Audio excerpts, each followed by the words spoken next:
भारतीय राजनीति के 10 ऐसे नेता जिन्होंने अपनी पार्टी छोड़कर निर्दलीय चुनाव लड़ा और जीते भी। नंबर 10 पर आते हैं कपिल सिब्बल जी। राजनीति में वकील साहब का अपना ही जलवा रहा है। सालों तक कांग्रेस के सबसे तगड़े पैरोकार रहे। टीवी डिबेट्स में पार्टी का पक्ष ऐसे रखते थे मानो वकील नहीं बल्कि पूरी पार्टी की ढाल हो।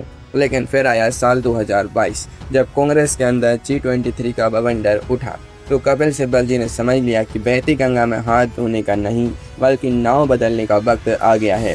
उन्होंने बिना कोई शोर मचाए चुपचाप कांग्रेस को अलविदा कह दिया। अब सवाल यह था कि बिना किसी पार्टी कैडर के संसद कैसे पहुंचे, तो कपिल सिब्बल जी ने खेला एक मास्टर स्ट्रोक।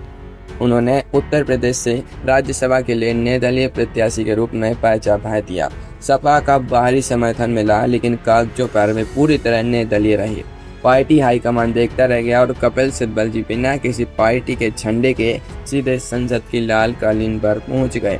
ऐसे कहते हैं बिना पार्टी के भी पावर में बने रहना।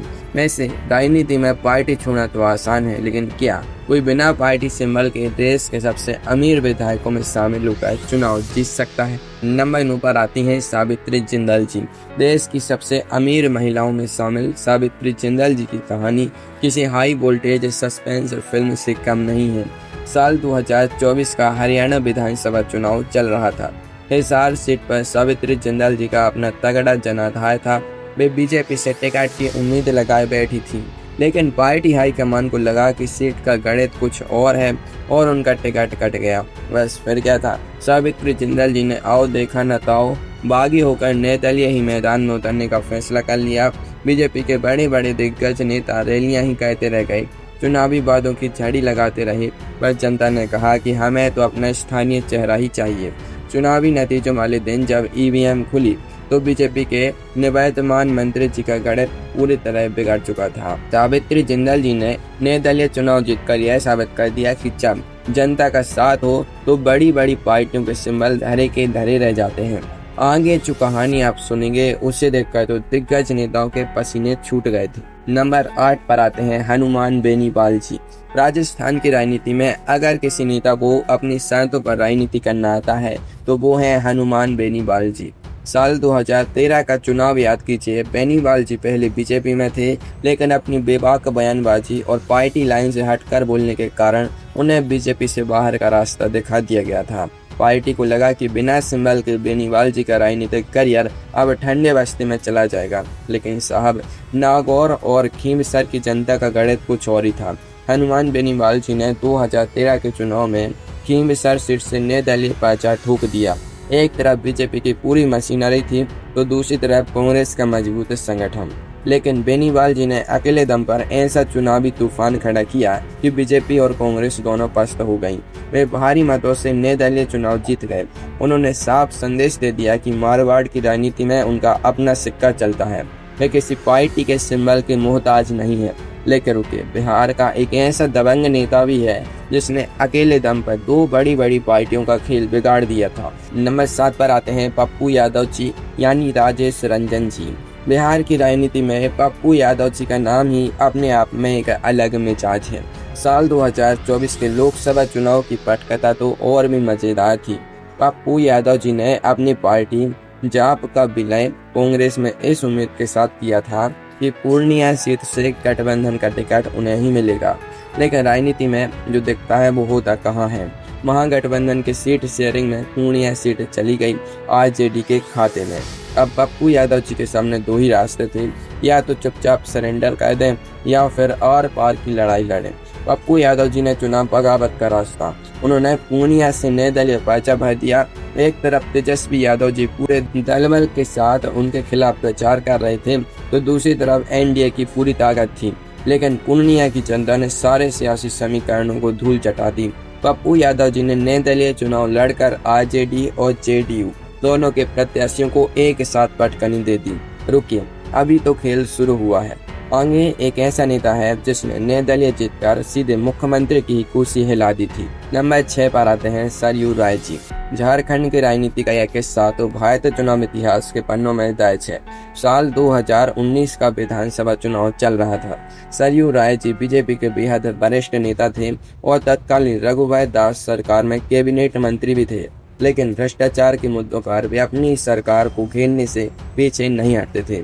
इसी अदावत के चक्कर में बीजेपी ने 2019 में उनका टिकट काट दिया।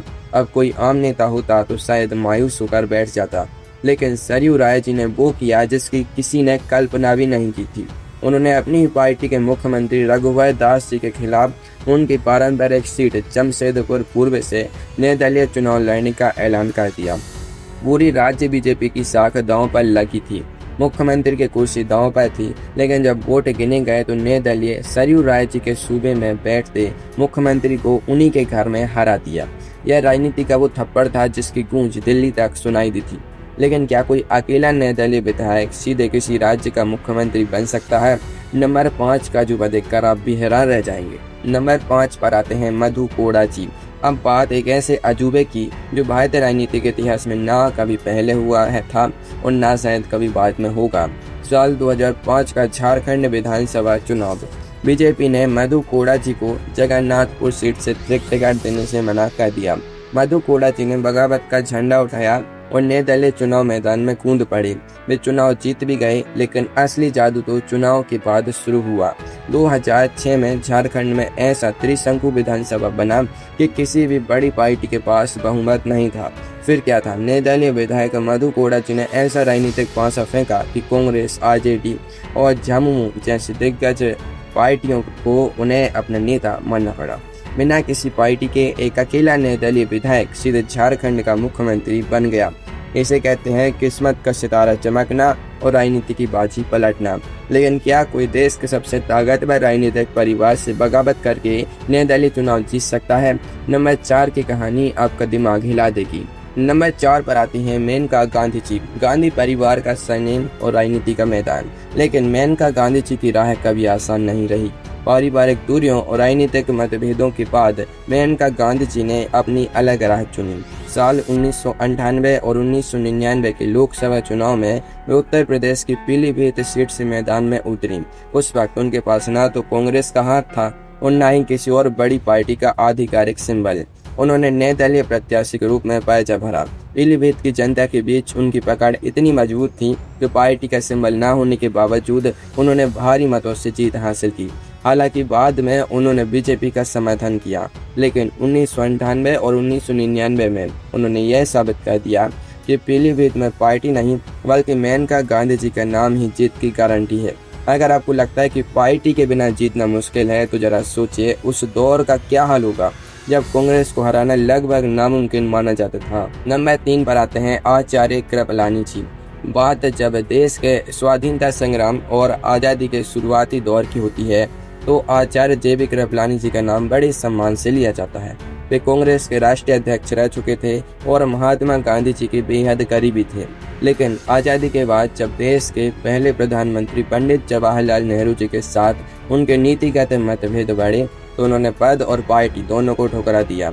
उस दौर में कांग्रेस को हराना नामुमकिन माना जाता था क्योंकि पूरे देश में कांग्रेस का ही एक छत्र राज था। लेकिन आचार्य कृपलानी जी ने हार नहीं मानी। उन्होंने 1963 के ऐतिहासिक अमरोहा उपचुनाव और 1967 के गुना लोकसभा चुनाव में निर्दलीय प्रत्याशी के रूप में चुनाव लड़ा। पूरी कांग्रेस मशीनरी उनके खिलाफ मैदान में झोंक दी गई थी, लेकिन जनता ने इस सच्चे देशभक्त का साथ दिया। आचार्य कृपलानी जी ने निर्दलीय जीतकर संसद में प्रवेश किया और सरकार की नीतियों के खिलाफ सबसे प्रखर आवाज बने। अब जरा सोचिए, अगर पूरी केंद्र सरकार मिलकर भी गढ़वाल के पहाड़ों में एक निर्दलीय नेता को हराना पाए तो उसे क्या कहेंगे? नंबर 2 का किस्सा वही है। नंबर 2 पर आते हैं एच.एन. बहुगुणा जी यानी हेमवती नंदन बहुगुणा जी। उत्तर प्रदेश के पूर्व मुख्यमंत्री और भारतीय राजनीति के चाणक्य कही जाने वाले बहुगुणा जी का यह किस्सा तो रोंगटे खड़े कर देने वाला है। साल 1982 का गढ़वाल लोकसभा चुनाव। बहुगुणा जी ने इंदिरा गांधी जी की कांग्रेस से मतभेदों के चलते पार्टी छोड़ दी और अपनी सांसदी से इस्तीफा दे दिया। साल 1982 का गढ़वाल लोकसभा उपचुनाव। बहुगुणा जी ने इंदिरा गांधी जी की कांग्रेस से मतभेदों के चलते पार्टी छोड़ दी और अपनी सांसदी से इस्तीफा दे दिया। उन्होंने ऐलान किया कि वे गढ़वाल से दोबारा निर्दलीय चुनाव लड़ेंगे। इंदिरा गांधी जी ने इसे अपनी प्रतिष्ठा का सवाल बना लिया। कहा जाता है कि पूरी केंद्र सरकार, दर्जन भर केंद्रीय मंत्री और राज्य की पूरी पुलिस मशीनरी गढ़वाल के पहाड़ों में डेरा डाले बैठी थी। चुनाव में साम दाम दंड भेद सब अपनाया गया, लेकिन गढ़वाल की जनता ने बता दिया कि पहाड़ों में शेर अकेले ही शिकार करता है। HN बहुगुणा जी ने निर्दलीय चुनाव लड़कर इंदिरा गांधी की पूरी सरकार को धूल चटा दी और ऐतिहासिक जीत दर्ज की। और अब नंबर 1 पर आ रहा है भारतीय राजनीति के इतिहास का सबसे बड़ा भूचाल, जब किसी नेता ने बिना पार्टी के सीधे देश के सबसे बड़े पद का चुनाव जीत लिया। नंबर 1 पर आते हैं BB गिरी जी, यानी वराहगिरी वेंकट गिरी जी। स्वतंत्र भारत के इतिहास में निर्दलीय जीत का सबसे बड़ा, सबसे धमाकेदार और सबसे ऐतिहासिक उदाहरण। बात है साल 1969 के राष्ट्रपति चुनाव की। जी हाँ, देश के सबसे बड़े संवैधानिक पद का चुनाव है। कांग्रेस पार्टी ने आधिकारिक तौर पर नीलम संजीव रेड्डी जी को अपना राष्ट्रपति उम्मीदवार घोषित किया था, लेकिन कांग्रेस के वरिष्ठ नेता और तत्कालीन उपराष्ट्रपति BB गिरी जी ने पार्टी के इस फैसले को चुनौती दे दी। उन्होंने बागी होकर निर्दलीय उम्मीदवार के रूप में राष्ट्रपति पद का पर्चा भर दिया। तत्कालीन प्रधानमंत्री इंदिरा गांधी जी ने अपनी पार्टी के आधिकारिक उम्मीदवार के खिलाफ जाकर सांसदों और विधायकों से आत्मा की आवाज पर वोट देने की अपील की। जब वोटों की गिनती हुई तो इतिहास रच दिया गया। BB गिरी जी निर्दलीय उम्मीदवार के रूप में चुनाव जीतकर भारत के चौथे राष्ट्रपति बन गए। किसी पार्टी के सिंबल के बिना सीधे राष्ट्रपति भवन का दरवाजा खोल देना भारतीय राजनीति का अब तक का सबसे बड़ा उलटफेर माना जाता है।